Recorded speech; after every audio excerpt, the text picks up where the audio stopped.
শুভ সন্ধ্যা সকলকে। আমি নওশিন জাহান তাকিয়ার সাথে 30 মিনিটে আরো একবার সকলকে স্বাগত জানাচ্ছি। তাকিয়ার সাথে 30 মিনিটে প্রত্যেকদিন আমরা আড্ডা দিই আমাদের এক একজন নতুন নতুন লাল সবুজ সোসাইটির ইউথ লিডারদের সঙ্গে, যাদেরকে আসলে আমরা দেখতে পাই প্রত্যেকটা প্রজেক্টের পিছনে কাজ করে যাচ্ছে, কিন্তু সামনে এসে কখনোই বলা হয় না কেমন ছিল সেই অভিজ্ঞতা, কেমন কাটছে তাদের দিন, কেমন হচ্ছে এই প্রজেক্টগুলোর ব্যাক স্টোরিতে থাকা যে গল্পগুলো। তো সেই গল্প শোনার জন্যই তাকিয়ার সাথে 30 মিনিট। আর তাকিয়ার সাথে 30 মিনিটে আজ আমাদের নবম পর্ব। আর নবম পর্বে অতিথি হিসেবে থাকছেন লাল সবুজ সোসাইটি রংপুর টিমের সভাপতি সাদিয়া ইয়াসমিন আপু। চলে যাচ্ছি সাদিয়া আপুর কাছে। হ্যালো আপু, হ্যালো তাকিয়া। কেমন আছো? আছি আলহামদুলিল্লাহ, তুমি কেমন আছো? বেশ ভালো আছি আপু। বেশ গুরুত্বপূর্ণ একটি প্রশ্নের উত্তর আমরা পেয়ে গিয়েছি, আপু কেমন আছে। তো এরপর আপুর কাছে জানতে চাইবো, কিভাবে তোমার দিনকাল কাটছে, কি করছো, অবসর সময় কি করতে পছন্দ করো, আর কোথায় বেড়ে উঠেছো। আচ্ছা, আমি বেড়ে উঠেছি ঠাকুরগাঁওয়ে। আমার জন্ম ঠাকুরগাঁও, সেখান থেকে আমি এসএসসি এইচএসসি পাশ করেছি। তারপর হচ্ছে পড়াশোনা অ্যাডমিশন সূত্রে আমার রংপুরে আসা। এই পড়াশোনার সূত্রে রংপুরেই থেকে যাওয়া, বর্তমানে রংপুরে অবস্থান করছি। আর অবসর সময় আমি বাসায় যদি থাকি তাহলে আমার একটা ছোট্ট বিড়াল আছে, আমি তার সাথে সময় কাটাই। আর যদি আমি মেসে থাকি সেক্ষেত্রে হয় আমি ফোন চাপছি, অথবা দেয়ালে কিছু আঁকছি, তো লেখালেখি করছি, এরকম। আর আমি ঘুরতে খুবই ভালোবাসি, সাথে আড্ডা দিতে খুব ভালোবাসি। যেহেতু আপু বললা আপু মেসে থাকো এবং তোমার একটি পোষা বিড়াল রয়েছে, কৌতূহল থেকে প্রশ্ন করছি। বেশিরভাগ মেসে দেখা যায় বিড়াল বা পোষা প্রাণী রাখতে দেয় না, তোমার ক্ষেত্রে ব্যতিক্রম কি আহ করে? আমার আসলে মেসে বিড়াল নেই, ছিল, কিন্তু আমি ওকে বাসায় রেখে এসেছি। আর মেসে বিড়াল এলাও, কিন্তু যদি তাকে দেখে রাখা যায় তাহলে। কাছে তো আপু, লাল সবুজ সোসাইটি পরিবারের সঙ্গে যুক্ত হওয়ার গল্পটা শুনতে চাচ্ছি এবার। লাল সবুজ সোসাইটির পরিবারের সাথে যুক্ত হওয়া আমার 2020 সালে, করোনাকালীন সময়ে। তখন ক্যাম্পাস বন্ধ থাকায় বাসায় ছিলাম। ক্যাম্পাস রিলেটেড কিছু ফ্রেন্ড আমার ফ্রেন্ড লিস্টে ছিল। আর আমার একজন ফ্রেন্ডের আইডিতে দেখতাম লাল সবুজ সোসাইটির অনেক পোস্ট করতো। সর্বপ্রথম আমি যে ছবিটা দেখে বেশি আমার আগ্রহ জাগে সেটা হচ্ছে একটা টি শার্টের পিছনে একটা লেখা। লেখাটি ছিল স্বপ্ন দেখি, স্বপ্ন দেখাই। আমি এই লেখাটি নিয়ে মানে বেশ কয়েকদিন ভেবেছি যে এত সুন্দর লেখা একটা সংগঠনের টি শার্টে। তারপর মোটামুটি আমি আমার ওই ফ্রেন্ডকে একটু ফলো করার ট্রাই করি, তার প্রোফাইলে দেখি। তার প্রোফাইল থেকে আমি একটা পেজ খুঁজে পাই, লাল সবুজ সোসাইটি। সেই পেজে দেখি যে শুধু একটি জেলা নয়, আরো অনেকটি জেলা আছে। তারপর আমার মনে হলো যে আমার জেলায় কেন নয়। আর আমি মোটামুটি আমার বাসায় অনেক ফ্রি, আমি আমার বাবার সাথে কথা বলেই সবকিছু ডিসিশন নেই। আমি এই বিষয়টা নিয়ে আমার বাবার সাথে আলোচনা করলাম। আমার বাবা আমাকে প্রথম প্রশ্ন করেছে যে তুমি কেন যুক্ত হতে চাও লাল সবুজে, বা কি দেখে। আমি বাবাকে একটাই উত্তর দিয়েছিলাম যে আহ আমি ওখানে একটা লেখা পেয়েছি, স্বপ্ন দেখি স্বপ্ন দেখাই। আমার ভালো লেগেছে, এক কথায় আমার ভালো লেগেছে। আমি কি তুমি কি আমাকে পারমিশন দিবে? আব্বু বলেছে হ্যাঁ অবশ্যই। তারপর আমার ফ্রেন্ডের সাথে কথা বলি, ন্যাশনালের সাথে যোগাযোগ হয়, নতুন একটা টিম, এই থেকে শুরু হয় আমার পথযাত্রা। বলছিলে যে তোমার জেলায় ছিল না, তুমি নিজে আগ্রহ প্রকাশ করেছো যে আমার জেলায় কেন নয়। তো নতুন একটা জেলা টিমের শুরুতে তুমি ছিলে একদম। তো শুরুর দিকে একটা অর্গানাইজেশন যখন কোনো একটা জেলায় শুরু করা হয় দেখা যায় অনেক চ্যালেঞ্জ থাকে। তো এরকম কি কি চ্যালেঞ্জ ফেস করতে হয়েছিল রংপুর টিমের শুরুতে? আমি রংপুর টিমের কথা বলছি না, আমি আসলে ঠাকুরগাঁও টিমের ঠাকুরগাঁও কথা টিমের। বলছি। তো ঠাকুরগাঁও টিমেরও ক্ষেত্রে সেম প্রশ্নটাই আমার থাকবে, যে যেহেতু শুরু থেকে দেখছো টিমটিকে, কি কি চ্যালেঞ্জ পেরিয়ে যেতে দেখেছো তুমি ঠাকুরগাঁও টিমকে? সর্বপ্রথম যে চ্যালেঞ্জটা আমি ফেস করেছি, সদস্য সংগ্রহ করা। আর তখন যখন আমি প্রথম তাহসিন ভাইয়ের সাথে কথাটা শেয়ার করলাম যে ভাইয়া আমি সদস্য কিভাবে সংগ্রহ করতে পারি, ভাই আমাকে খুব দারুণ একটা আইডিয়া দিয়েছেন। প্রথমে কিছু ফ্রেন্ড সার্কেলের সাথে কথা বলা, তারপর আমাদের জেলার যে গ্রুপগুলো আছে গ্রুপে পোস্ট করা। এভাবে আমি প্রথম 15 জন একটা সদস্য নিয়ে একটা টিম শুরু করি। আলহামদুলিল্লাহ, খুব 15 জনই খুবই অ্যাক্টিভ ছিল। খুবই মানে খুবই, তারা খুবই কোঅপারেটিভ ছিল। আমাদের প্রথম প্রজেক্ট ছিল প্লাকার্ড লাগানো। করোনার বিভিন্ন সচেতনামূলক কথাবার্তায় প্লাকার্ড লাগানো। ই- ওই প্রজেক্টটা করার পরেই আমরা মানে এত সদস্য রেসপন্স পেয়েছি যে পরবর্তীতে মনে হয়েছে যে এত সদস্য কিভাবে সম্ভব। মানে কেবলমাত্র একটা প্রজেক্টের পরে অনুপ্রাণিত হয়ে এত সদস্য চলে এলো ঠাকুরগাঁও টিমে।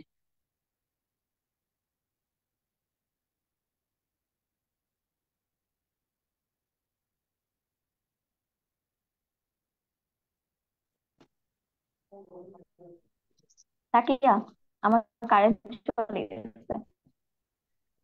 তাও আমরা তোমাকে স্পষ্ট দেখতে আমি পাচ্ছি খুবই আপু, দুঃখিত। কোনো সমস্যা নেই। Thank you. Candle light live. Yeah. আমাদের সঙ্গে এখন লাইভে যুক্ত আছেন তাহসিন ভাইয়া, উপমা জামান আপু, এমডি আখতারুজ্জামান আসিফ, ফয়েজ সাদ ভাইয়া। উপমা আপু বলেছেন সাদিয়া আপু আমাদের ইন্সপিরেশন। আখতারুজ্জামান লিখেছেন সাদিয়া আপু, এরপর অনেকগুলো লাভ ইমোজি। এবং ফয়েজ ভাইয়া লিখেছেন আওয়ার সাদিয়া। দর্শক যারা লাইভটি এখন দেখছেন তাদের সকলের জন্য আরো একবার আমি বলে নিচ্ছি, আমাদের প্রতি লাইভের শেষে দর্শকদের উদ্দেশ্যে একটি কুইজ থাকে এবং সেই কুইজের উত্তর যিনি সবার আগে কমেন্ট বক্সে জানাতে পারবেন তাকে লাল সবুজ সোসাইটির পক্ষ থেকে উপহার পৌঁছে দেওয়া হবে। আর কি থাকবে সেই কুইজে? আমাদের লাইভের ভেতর থেকে অতিথির সঙ্গে আমার যে কথোপকথন হয় তার ভিতর থেকে কোনো একটি প্রশ্ন দর্শককে আমি লাইভের শেষে করব। তাই দেখতে থাকুন লাইভটি। চলে যাচ্ছি সাদিয়া আপুর কাছে। তো আপু বেশ অনেকটা বছর লাল সবুজ সোসাইটির সঙ্গে যুক্ত আছো। তো হ্যাঁ, সেক্ষেত্রে কি মনে হচ্ছে যে লাল সবুজ সোসাইটিতে যুক্ত হওয়ার পরে নিজের ভিতর কি কি ইতিবাচক পরিবর্তন দেখতে পেয়েছো? আমি সর্বপ্রথম একটাই কথা বলবো, আজকের এই সাদিয়া শুধু লাল সবুজ সোসাইটির জন্য গঠিত হয়েছে। আমি সবসময় এই কথাটা বলি। যদি কারণ জানতে চাও তাহলে বলবো, আমি আগে একদমই আত্মবিশ্বাসী ছিলাম না, কথা বলতে পারতাম না সবার সামনে, যে এতগুলো মানুষের সামনে আমি কিভাবে কথা বলবো বা কি বলবো। গুছিয়ে কথা বলা তো টোটালি আমি জানি না। এই প্ল্যাটফর্মে এসে মানে আমি আত্মবিশ্বাসী হয়েছি। সর্বপ্রথম যেটা, আমি আত্মবিশ্বাসী হয়েছি। তারপর আমি এখন যে কারোর সাথে খুব সহজেই যোগাযোগ করতে পারি। তারপরে নেতৃত্ব দানকারী কিছু গুণাবলী আমার মধ্যে এসেছে, আলহামদুলিল্লাহ। এই আরো অনেক কিছু আছে। নেতৃত্বের গুণাবলী তো আমরা দেখতেই পাচ্ছি, কারণ সাদিয়া আপু বর্তমানে রংপুর টিমের সভাপতি। তো এই নিয়ে যদি প্রশ্ন করি, একজন সভাপতির তো অনেক দায়িত্ব থাকে। একটা নেতৃত্ব স্থানে যেহেতু তুমি আছো, তো তোমার কি মনে হয় একজন সভাপতি হতে হলে কোন কোন গুণগুলো থাকা খুবই প্রয়োজন? আহ আমার মনে হয় একজন সভাপতি হতে গেলে সর্বপ্রথম যে গুণটা থাকা উচিত সেটা হচ্ছে মানিয়ে নেওয়া এবং মেনে নেওয়া। তারপর হচ্ছে আহ জি আপু বলছিল তারপরে আর কি কি গুণ থাকা উচিত? আহ, তারপরে হচ্ছে আহ কারোর সাথে খুব সহজে যোগাযোগ করার একটা ক্ষমতা থাকতে হবে বা দক্ষতা। সমস্যা সমাধানের দক্ষতা থাকতে হবে। চটপট কিছু সিদ্ধান্ত নেওয়ার দক্ষতা থাকতে হবে, সঠিক সিদ্ধান্ত। আহ নিজেকে আত্মবিশ্বাসী হতে হবে। টিম ওয়ার্ক সম্পর্কে ধারণা বা দক্ষতা রাখতে হবে। তো লাল সবুজ সোসাইটিতে পরিবারের মতো আমরা সবাই, এটা আমি সবসময় বলে থাকি এবং আমরা সবাই মনে প্রাণে বিশ্বাসও করি যে লাল সবুজ সোসাইটি পুরোটা একটা পরিবার। তো এই পরিবারের সদস্যরা সহকর্মী হিসেবে কেমন? লাল সবুজ সোসাইটি পরিবারের মতো, লাল সবুজ সোসাইটি আমার একটা পরিবার।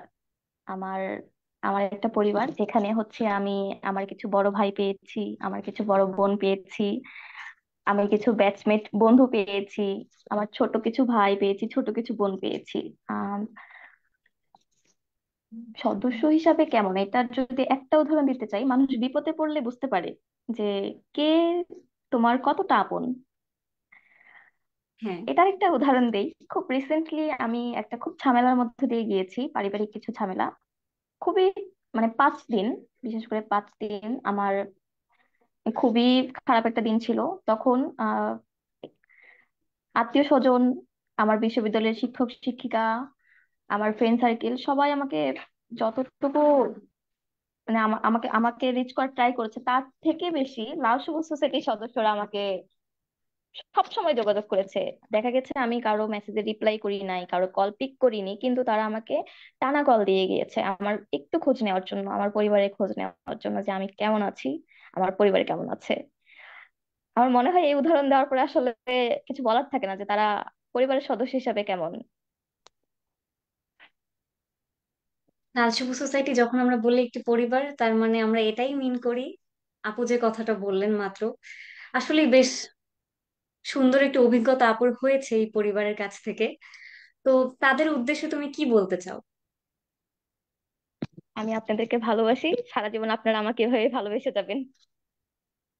আশা করছি যারা লাইভটি দেখছেন, লাল সবুজ পরিবারের সদস্যরা সবাই আপুর মেসেজটি পেয়েছেন।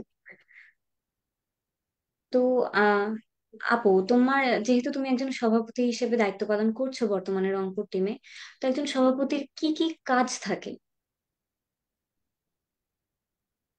একজন সভাপতির প্রথম যে কাজটা থাকবে সেটা হচ্ছে যে নিজের টিমটাকে আগলে রাখা, ভালোবেসে আগলে রাখা, যেন বিচ্ছিন্ন না হয়ে যায়।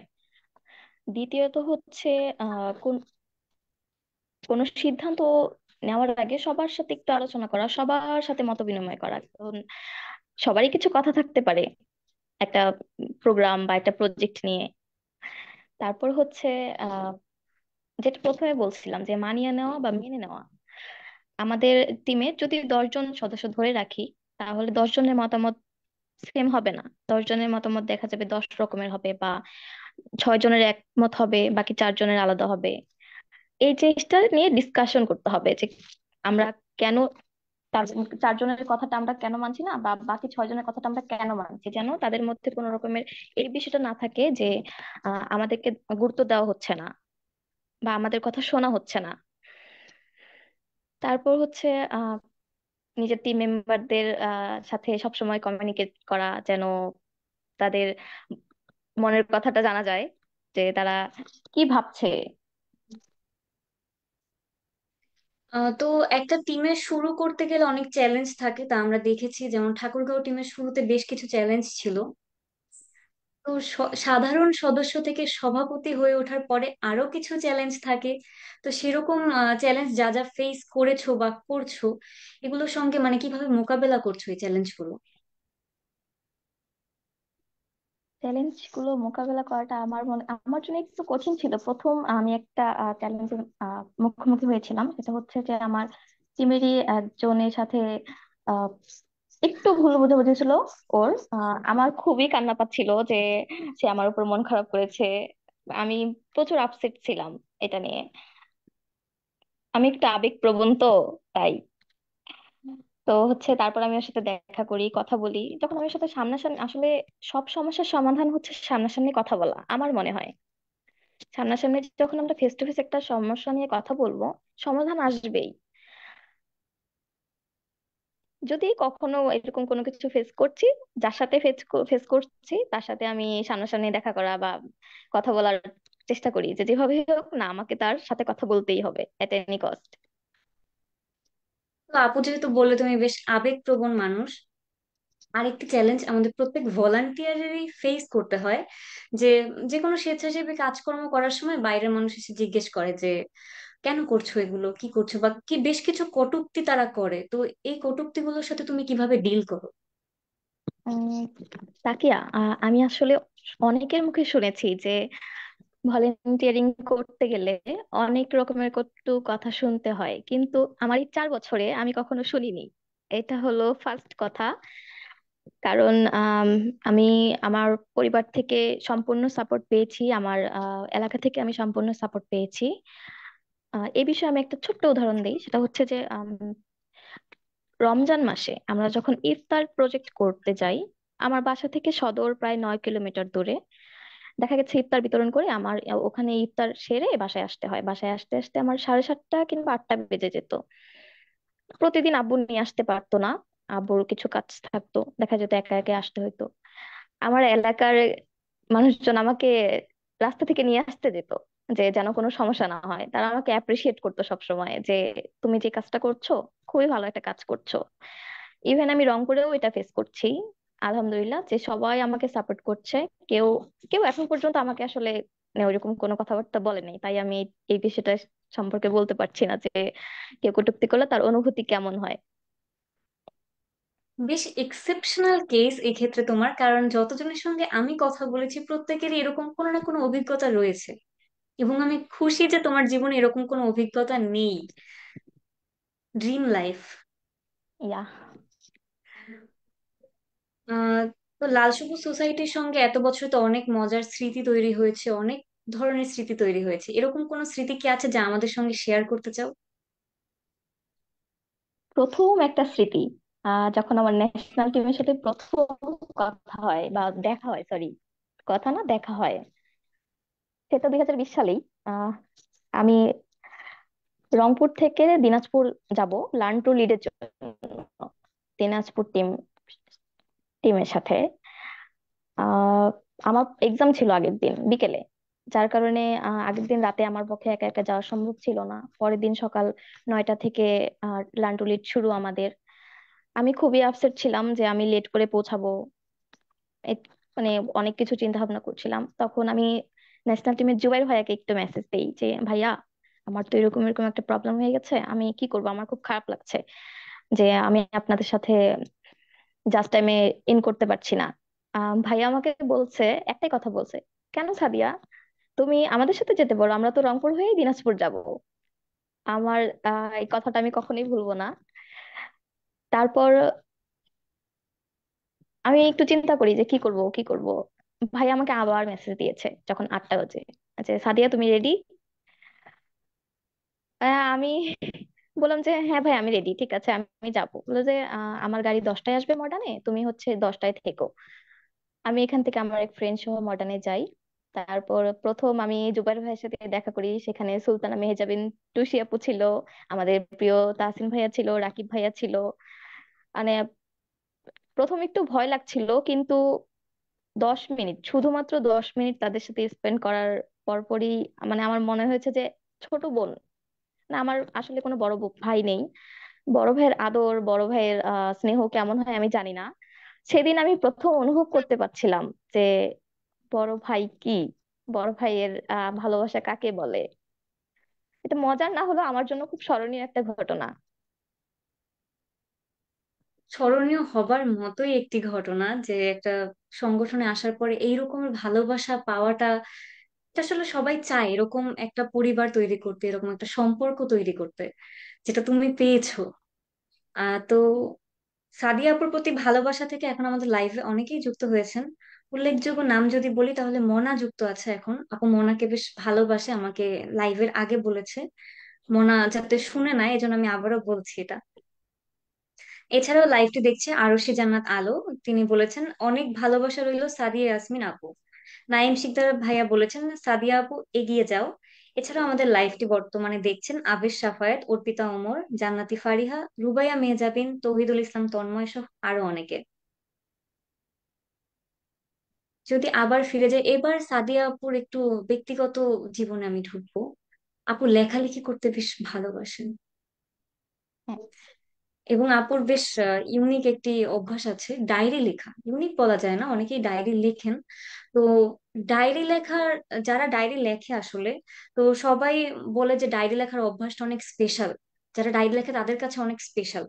তো তারা অন্যদেরও বলে যে তোমরাও ডায়েরি লেখা শুরু করো, আমি লিখছি, অনেক ভালো, ব্যাপারটা অনেক ভালো লাগে, তোমরাও লেখো। তো তুমি কি মনে করো যে আরেকজন মানুষের ডায়েরি লেখা উচিত, বা ডায়েরি ডায়েরি লেখার অনুভূতিটা তোমার কাছে কিরকম হয়, কেন লেখো? কেন লিখি? আচ্ছা, আমাদের আসলে সবার জীবনে কিছু কথা থাকে যেটা আমরা বাবা মা, ফ্রেন্ড সার্কেল কারোর সাথে শেয়ার করতে পারি না, একান্ত সেটা নিজে থাকে। আর আমি ছোট থেকে শুনেছি যে কথা জমিয়ে রাখতে রাখতে মানুষ নাকি বোবা হয়ে যায় একটা সময়। আমি বোবা হতে চাইনি। আর ডায়েরি লেখাটা আমার শুরু অষ্টম শ্রেণী থেকে।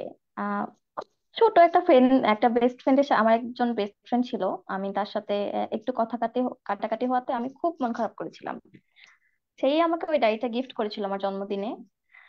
তারপর বাসায় বলতে পারছিলাম না, বা কান্না করছিলাম, আম্মু জিজ্ঞেস করছে কি হয়েছে, বলো আমাকে। আমি বলতে পারছিলাম না যে কি হয়েছে। হঠাৎ করে টেবিলে দেখি আমার হাতে একটা কলম, সামনে ডায়েরি, ভাবলাম লিখি। এই সেখান থেকে আমার ডায়েরি লেখা শুরু। আমার যে কথাগুলো হচ্ছে আমি সবার সাথে শেয়ার করতে পারি না, আমি সেই কথাগুলো আমার ডায়েরিতে লিখি। আমার মনে হয় সবার ডায়েরি লেখা উচিত, কারণ আমরা কিছু দুঃখ নিজের মধ্যে লুকিয়ে রাখি, কারোর সাথে শেয়ার করতে পারি না, চাই না, না পারি না, কিছু কথা চাইলেও আসলে শেয়ার করা যায় না। তো ওই মুহূর্তগুলো আমরা ডায়েরির সাথে শেয়ার করতে পারি, যদিও কোনো ফিডব্যাক আসে না, কিন্তু আমি ভিতর থেকে একটা জিনিস বের করতে পারছি, আমি তার কাছে লিখতে পারছি, জমা রাখছি ডায়েরির কাছে আমার কথাগুলো, সে কাউকে বলবে না। নিজের কাছে হালকা মনে হয় আসলে ডায়েরি লেখার পরে। তো হ্যাঁ। লেখালেখির অভ্যাসটা কি ওই ক্লাস 8 থেকে শুরু হয়েছে নাকি এর আগেও টুকটাক লিখতে? না, এর আগে লিখতাম না। এরপর ওই যে থেকে ছোট। দৈনন্দিন জীবনের সঙ্গী হয়ে গিয়েছে লেখালেখি? হ্যাঁ। তো তুমি এখন যদি তোমার স্বপ্নের ব্যাপারে জানতে চাই, গ্রাজুয়েশনের পরে কি প্ল্যান করছো, কি করতে চাও? আমার মায়ের স্বপ্ন পূরণ। সেটা কি আমরা জানতে পারি? আমার মা আমার মা নিজে চাকরি করতে চাইতেন, আনফরচুনেটলি হয়ে ওঠেনি সংসার করতে গিয়ে। আমার মায়ের স্বপ্ন আমি আমার মেয়েকে সরকারি চাকরিজীবী বানাবো, আমার মেয়ে চাকরি করবে, আমার মেয়ের বেতনের টাকা দিয়ে আমি ঘুরবো ফিরবো। এই জন্য এটাই হচ্ছে আমার মায়ের স্বপ্ন, আর আমার একটাই স্বপ্ন আমার মায়ের স্বপ্ন পূরণ করা। আমাদের দোয়া থাকবে তোমার জন্য যাতে তুমি তোমার মায়ের স্বপ্ন পূরণ করতে পারো। ধন্যবাদ। তো আপু, তুমি বেশ ঘোরাঘুরি করতে পছন্দ করো বলে একদম লাইভের শুরুতেই বলছিলে যে ঘুরতে ভালোবাসো। তো এই ঘোরাঘুরি করার ইচ্ছা থেকে কি এখনো অব্দি জীবনে কোনো অ্যাডভেঞ্চার হয়েছে? না, আমি হয়নি? আশেপাশেই ঘুরি। কোনো অ্যাডভেঞ্চারে কি যাওয়ার ইচ্ছা আছে কখনো? হ্যাঁ। কিরকম অ্যাডভেঞ্চার? অনেকের যেমন স্বপ্ন থাকে যে জঙ্গলে চলে যাব, একা একা পাহাড়ে চলে যাব, অ্যাডভেঞ্চার হবে অনেক। এরকম কোনো ইচ্ছে? আমার একা একা সমুদ্রে যাওয়ার ইচ্ছা আছে, যে আমি একা যাব, একা অনেক সময় থাকবো, একা একা বসে থাকবো, একা একা চিন্তা করব, নিজেকে নিয়ে ভাববো। আর এই, ডায়েরি লিখবো একটু সমুদ্র আর পাড়ে ডায়েরি বসে। লিখবো। হ্যাঁ। তো এখন যদি আবার সংগঠনের আলাপে ফিরে আসি, সংগঠনে বেশ কিছুদিন আগে বাংলাদেশে একটি বন্যা হয়েছে। লাল সবুজ সোসাইটি থেকে ত্রাণ আর উদ্ধার কাজ সহ অনেক কিছু লাল সবুজ সোসাইটির ভলান্টিয়াররা করেছে। এখন বন্যা পরবর্তী অবস্থা যে অর্থাৎ পুনর্বাসনের যে একটা ধাপ চলছে, পুনর্বাসনের ব্যাপারে তোমার কি মতামত, কিভাবে কাজ করতে চাইছো এই ব্যাপারটায়? এই ব্যাপারটাই হচ্ছে আমাদের এখন যেটা, স্বেচ্ছাসেবী টিম তো অনেক কিছুই করছে, উদ্ধার কাজ করেছে, তারপর হচ্ছে মেডিকেল টিম নিয়ে গিয়েছিল। এখন বর্তমানে যেটা সর্বপ্রথম করতে হবে, যে যারা গৃহহীন তাদেরকে একটা স্থায়ী ঠিকানায় নিয়ে আসা, যেটা আম, আমরা সরকারের কাছে, আমার মনে হয় যে সরকারের কাছে একটা আবেদন রাখা দরকার। কারণ একজন ভলেন্টিয়ার এর পক্ষে এতটুকু একটা বাসস্থান করে দেওয়া আমার মনে হয় একটু টাফ। তো এই ক্ষেত্রে হচ্ছে আমরা তাদেরকে তাদের বাসস্থান তৈরিতে হেল্প করতে পারি, বা হচ্ছে আর্থিক কিছু সহায়তা করতে পারি, যেন তারা এই প্রতিকূল অবস্থা কাটিয়ে উঠতে পারে। অল্প কিছু হলেও উপকার অনেক। তো আপু, এখন না দেশের যদি আরেকটু আমরা দেশের খোঁজ খবরের দিকে চলে যাই, দেশে জেন জি রিভলিউশন হয়েছে, ছাত্র আন্দোলনে আমরা এক নতুন বাংলাদেশ পেয়েছি। তো এই নতুন সরকারের কাছে তোমার কি প্রত্যাশা? নতুন সরকারের কাছে প্রথম প্রত্যাশা দুর্নীতিহীন বাংলাদেশ গড়ে তোলা, যেন কোনো মধ্যবিত্ত পরিবারের সন্তানের বাবা মাকে এটা চিন্তা করতে না হয় যে আমার ছেলেকে চাকরি নিতে গেলে টাকা লাগবে, অতএব আমাকে আগে থেকে টাকা জোগাড় করতে হবে। এই চিন্তাটা যেন কোনো বাবা মায়ের না হয়।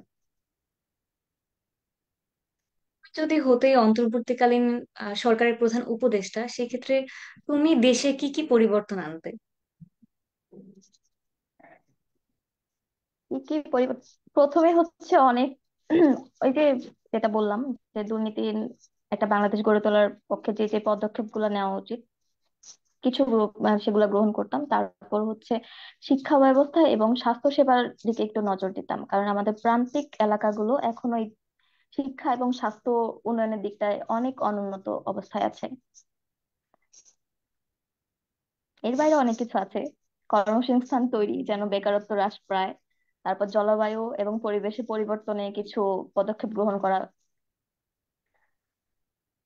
অনেক বড় একটা লিস্ট আসলে, যদি আমরা দেশকে সংস্কার করতে চাই অনেক কিছু এখানে করতে হবে আমাদেরকে। তো হ্যাঁ। বেশ ভারী ভারী আলাপ আমরা করেছি। এবার একটু আমরা নিজেদের পরিবেশটা একটু হালকা করার জন্য একটা র্যাপিড ফায়ার রাউন্ড করে নিই। তুমি কি রেডি র্যাপিড ফায়ারের জন্য? রেডি। র্যাপিড ফায়ারে আমি তোমাকে বেশ কিছু প্রশ্ন করব এবং 5 থেকে 6 সেকেন্ড সময়ের মধ্যে তোমাকে আমার সেই প্রশ্নগুলোর উত্তর দিতে হবে। শুরু করছি র্যাপিড ফায়ার। র্যাপিড ফায়ারের প্রথম প্রশ্ন, ঘোরাঘুরি করতে যেহেতু ভালোবাসো, দেশের কোন জায়গায় ঘোরার সবচেয়ে বেশি ইচ্ছে আছে? সিলেট। দেশের বাইরে কোন জায়গায় ঘোরার ইচ্ছে আছে? কানাডা। সাগর নাকি পাহাড়? সাগর। তুমি যদি কোনো একটি সুপার পাওয়ার পাওয়ার সুযোগ পাও, কি হবে সেই সুপার পাওয়ার? নিজের রাগ কন্ট্রোল করা। দেশের যে কোনো একটি সমস্যা নিরসন করার ক্ষমতা তোমাকে দেয়া হলে কোন সমস্যাটি নিরসন করতে চাইবে? দেশে তো অনেক সমস্যা, কোনটা নিরসন করতে চাবো? কোনটা বেকারত্ব সবার হ্রাস। আগে নিরসন করতে চাও? বেকারত্ব হ্রাস। প্রিয় খাবার? Street food. প্রিয় মুভি? আমি মুভি দেখি না। কাছে প্রিয় বই? প্রিয় বই, 1000 বছর ধরে জহির রায়হানের। প্রিয় লেখক? প্রিয় লেখক বঙ্কিমচন্দ্র চট্টোপাধ্যায়। 3 শব্দে নিজেকে বর্ণনা করতে বলা হলে কোন 3 শব্দে বর্ণনা করবে? আমি একজন সাধারণ মানুষ, আমি আত্মবিশ্বাসী, আমি আমার আশেপাশের মানুষদেরকে খুব ভালোবাসতে জানি।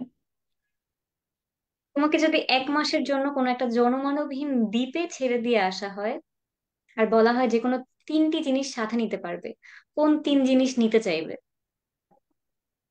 3টি জিনিস। প্রথমত 3টি জিনিসের মধ্যে আমার একটি জীবন্ত জিনিস লাগবে, সেটা হচ্ছে আমার একজন প্রিয় মানুষ। তারপর আমার একটা ডায়েরি আর কিছু কলম। লাল সবুজ সোসাইটি থেকে এখন আমি তোমাকে 5জন সদস্যের নাম বলবো, তুমি আমাকে তাদের সম্পর্কে একটি করে বাক্য বলবে। বিনিতা আপু।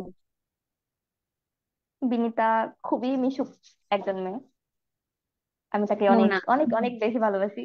মোনা, ও তো আমার জান বলা যায়, আমার ছোট বোন। রাকিব ভাইয়া। রাকিব ভাইয়া আমার বড় ভাই, যাকে আমি সবসময় পাই। টুসি আপু। তুষি আপু খুবই আদরের, আমাকে খুবই আদর করে। আপুকে কি বলবো, আপু সম্পর্কে এক বাক্যে আসলে শেষ হবে না। আপু খুবই জুবের ভালো। ভাইয়া। জুবের ভাইয়া খুবই মিশুক একজন মানুষ। আমার সাথে, তার সাথেই আমার প্রথম ভাই বোনের সম্পর্কটা হয়েছে। তোমার একটি গুণ সম্পর্কে বলো যা নিয়ে তুমি অনেক খুশি। আমি সবার সাথে মিশতে পারি খুব দ্রুত। তোমার আরেকটি দিক যা নিয়ে তুমি অখুশি। চট করে রেগে যাওয়া। তুমি যদি কখনো একটি সিনেমা বানাও, কি হবে সেই সিনেমার নাম? আমি আমার জীবন নিয়েই সিনেমা বানাতে চাই। আমার জীবন। গুগলের লাস্ট সার্চ কি ছিল? গুগলের লাস্ট সার্চ লিস্টে ছিল আহ দন্তাস স দিয়ে আরবি নাম। আজ থেকে 10 বছর আগের সাদিয়াকে যদি কোনো মেসেজ দিতে হয়, কি হবে সেই মেসেজ? আম উম, তুমি অনেক পরিবর্তন হয়েছো, মানে আমি অনেক পরিবর্তন হয়েছি। ধন্যবাদ সাদিয়া আপু, র্যাপিড ফায়ার রাউন্ডটি শেষ হয়েছে। এখনো যারা লাইভ দেখছেন তাদেরকে বলবো আর কিছুক্ষণ পরেই আমি লাইভের শেষে কুইজটি বলে দেব, তাই আর কিছুক্ষণ আপনারা লাইভটি দেখতে থাকুন। সাদিয়া আপুকে অনেক ধন্যবাদ। সাদিয়া আপু অনেকক্ষণ আমার সাথে রয়েছে। সাদিয়া আপু আজকে আমার সঙ্গে অনেক গল্প করেছে। আমাদের ক্যান্ডেল লাইট লাইভও শেষ হয়েছে। আর এখন লাইভটি দেখছেন সুমাইয়া বিনতে আহমেদ, গাজী আজম হোসেন, নাজনীন নির্যাস, ফাবলিহা খান রাইদা, তৌহিদুল ইসলাম, ফারিয়া নওশিন সহ আরো অনেকে। অপেক্ষার পালা শেষ করে কুইজটি বলেই দিচ্ছি আমি এখন। র্যাপিড ফায়ার রাউন্ডে সাদিয়া আপু তার প্রিয় লেখকের নাম কি বলেছেন? প্রশ্নের উত্তর সবার আগে কমেন্ট বক্সে জানিয়ে জিতে নিন লাল সবুজ সোসাইটির পক্ষ থেকে উপহার।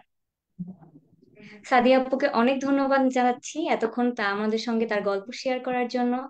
আবার হয়তো কখনো সুযোগ হবে সাদিয়া আপুর কাছ থেকে আরো কিছু গল্প শোনার আমাদের। আর এতক্ষণ যারা দর্শক আমাদের সঙ্গে লাইভটি দেখছিলেন তাদের সকলকে আমি আবারও ধন্যবাদ জানাচ্ছি এতক্ষণ আমাদের সাথে থাকার জন্য। আজকের লাইভ শেষ হলো, তাকিয়ার সাথে 30 মিনিট শেষ হচ্ছে না। আবার কখনো নতুন কোনো পর্বে নতুন কোনো প্রিয় মুখ নিয়ে আমি হাজির হব আপনাদের সামনে। ততক্ষণ ভালো থাকবেন, সুস্থ থাকবেন, শুভরাত্রি এবং লাল সবুজ সোসাইটির সঙ্গেই থাকবেন।